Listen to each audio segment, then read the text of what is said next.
Assalamualaikum warahmatullahi wabarakatuh. Perkenalkan, saya Mufidah Rifa Rahmawati dari kelas 2C Perbankan Syariah. Di sini saya akan menceritakan kembali tentang perjanjian Giyanti dan terbelahnya tanah Jawa untuk memenuhi tugas mata kuliah Islam dan Budaya Jawa yang diampu oleh Bapak Zainal Anwar. Perjanjian Giyanti merupakan penyebab terbaginya kerajaan Islam terakhir di Jawa, yaitu Mataram Islam. Dan kerajaan Mataram Islam sendiri ini terbelah menjadi dua wilayah, yaitu pemerintahan Kasunanan Surakarta Hadiningrat yang dipimpin oleh Sri Sultan Pakubuwana III dan Kesultanan Yogyakarta Kesultanan Yogyakarta Hadiningrat yang dipimpin oleh Pangeran Mangkubumi atau yang bergelar Sri Sultan Hamengkubuwono I. Dan perjanjian Giyanti ini merupakan peristiwa yang sangat besar di masa silam. Di perjanjian ini lahirlah sebagai sebuah kesepakatan politik antara Pakubuwana III, terus Pangeran Mangkubumi, dan Perserikatan Dagang Hindia Belanda atau VOC yang terjadi pada 13 Februari tahun 1755. Dan peristiwa ini terjadi di Dukuh Kerten, Desa Jantiharjo, terletak di tenggaranya Karanganyar, Jawa Tengah. Pada saat itu pihak VOC Belanda sendiri diwakili oleh tokoh bernama Nicholas Harding, dan untuk pihak Indonesia sendiri ini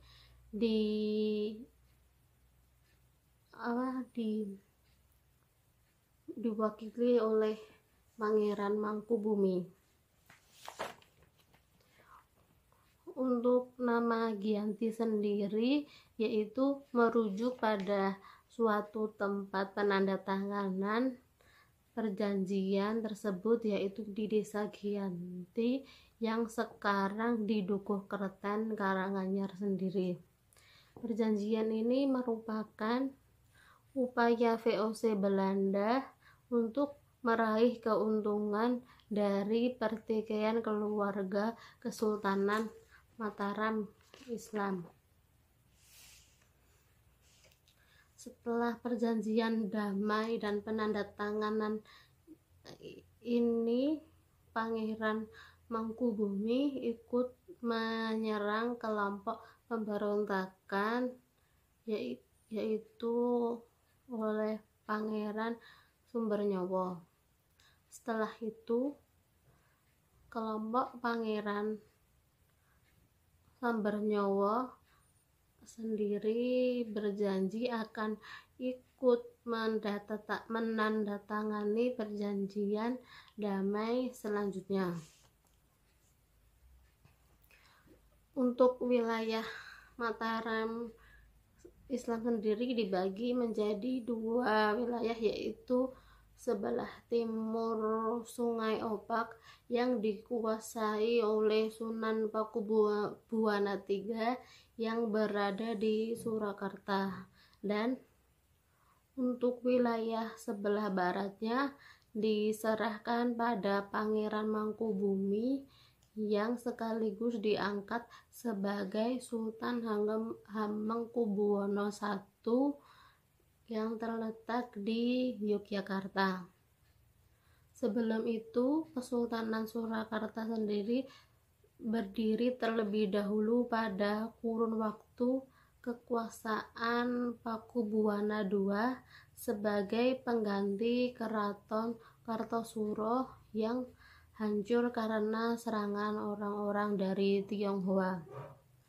Dan pada tanggal 2 Oktober Pangeran Sambernyowo berhasil mengalahkan VOC kembali.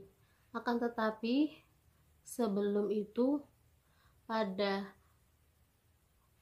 Februari tahun 1755 Pangeran Sambernyowo sendiri hampir pernah akan membakar keraton. Setelah perang selama 2 tahun terjadi, VOC menyudahi dengan adanya perjanjian Salatiga, dan mereka menyudahinya pada tahun 1757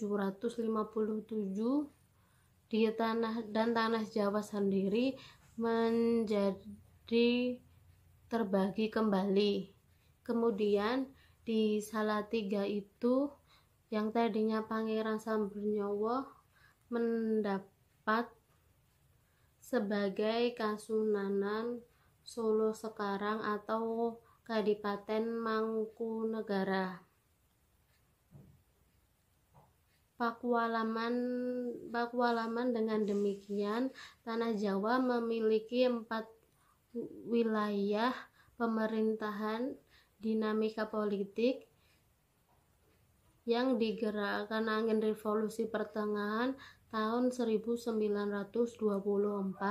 membuat beda nasib. Terjadi perbedaan status Kasunanan Surakarta dan Kadipaten Mangkunegara yang menjadi situs cagar budaya, dan Kesultanan Yogyakarta dan Pakualaman menjadi daerah istimewa Yogyakarta. Mungkin itu tadi yang dapat saya sampaikan. Cukup sekian.